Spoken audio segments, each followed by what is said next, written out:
Hey y'all. I love saying hey y'all because anybody who's from around here, we like y'all. You know what I'm saying? So don't try and get rid of y'all. Understand something, man. When I talk to 100 people in Houston, this has been going on for a long time. That at least, I don't know, 75, 80 of them, and I do live in the inner loop, and that might be part of it, aren't from here. Like, they've been here 2 years, 5 years. They're Houstonians, don't get me wrong. I mean, they're welcome here. I mean, come on, we're in the South. Come on, y'all, right? So they're welcome, but still, they don't really know a lot about our Southern hospitality and looking each other in the eyes and saying, hey, how's it going? There was a guy jogging on the hiking bike path, and he looked up and took it really well, but a lot of times you say, hey, how's it going? Yeah, and he just kind of ignored me. But around here, you know, when you're surrounded by people that aren't used to Southern hospitality, you know, they look at you a little crazy when they don't know you. They're like, do I know you? Okay, I'm just going on with my business because I don't have a clue who you are. And you saying hi to me doesn't make sense. Well, if you're from Houston, you're from the South, baby. Come on.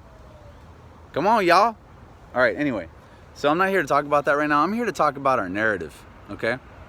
Our experience. So I'll be the first to say that yesterday was a hard day for me. I struggled quite a bit. I hope you like how I'm dressed today. This is definitely more me than usual. This is me on steroids. My passion for life is going to have to come through my clothes. I have limited access to people. I'm very social. And yeah, I have my own narrative like we all do about what that means. When I can't be social in a room full of people that I don't know, which, by the way, is my happiest place. Y'all probably don't know me that well, a lot of you. But when I'm in a room full of people I don't know, that's like some people's introverts' living room. I mean, watching TV with their dog. That is me, okay? Thus the reason I pick a lot of the social activities that I do in business and personal life. Put me around a bunch of people that I don't know, and I'm in my happy place. Okay, so getting back to yesterday, I gotta tell y'all, I had a hard ass day, okay? I don't know who else out there had a hard ass day, but I'm just gonna tell you that I broke down quite a bit. I was being extremely challenged, and yeah, so it is what it is, and I accept, you know, and I'm okay. And today I just I had a salt bath last night. For those of you guys out there that are too good for a salt bath, dude, you might want to re-explore that shit because, oh my God, that was relaxing. Right? I even lit some candles, right? I don't have to have a girl around for that, man. I'm in there by myself. Anyway, so I'm rested, restored. I had 8 hours of sleep. I blacked out my windows so that since I went to bed at 2 a.m. because I am a night owl, it's nice to not have a bunch of sunlight coming in the morning. Not that we have a bunch of that out today. So this gets back to my point. Right now, understand that everybody around you, including you have two things going on simultaneously. One is you have experience. We all have our experience, right? Two is we have the narrative of the experience, meaning I'm having this experience and I'm gonna have the narrative of this experience like it's a lot of times either good or bad. The narrative creates the good and bad. Without the narrative that happens simultaneously with your experience, there is no good or bad. It's just your experience. So we have this way, which you could say is, you could have compassion for the human and say that it's beautiful that humans live with this narrative. At the same time, as much as things are good or as amazing as they can be, which I express a lot of passion about how amazing things are, I can also flip that and become really, really low and in not such a good place, right? So everybody's going through a narrative and they're going through their experience, and their narrative and their experience is happening simultaneously, and everybody chooses every moment to have the narrative. They don't have to, but they do. We all choose to have the narrative, and the narrative tells us that if we're all cooped up in our house and we can't be around our friends and family members and we can't have access to what is life for us, what we are used to as our life, and we don't have a choice, which, by the way, that control is an illusion. That's what we tell ourselves in our narrative.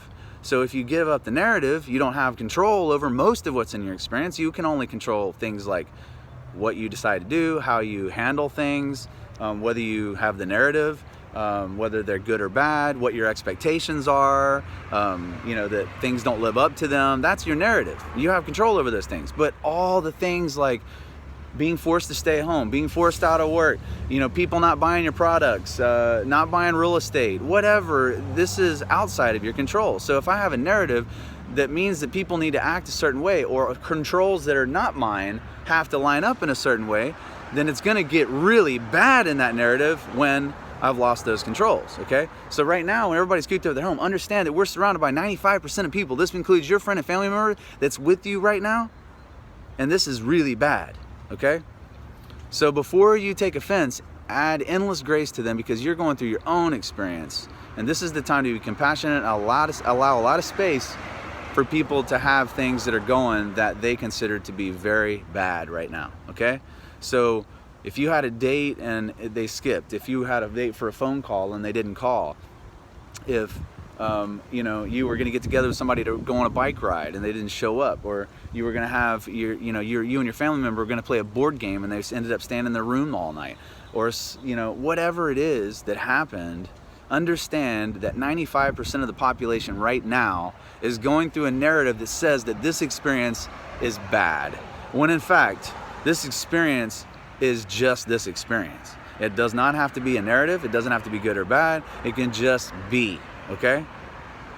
So, when you start that recognition and living that way right now, then you just live in the now. You just move forward step by step. What's going on right now? I'm present. I'm here. And cars are going by and the trees are moving and I hear some birds. They're doves. And it just is. But just as soon as that's amazing, or the sunlight is amazing and now it's overcast, that's bad, right?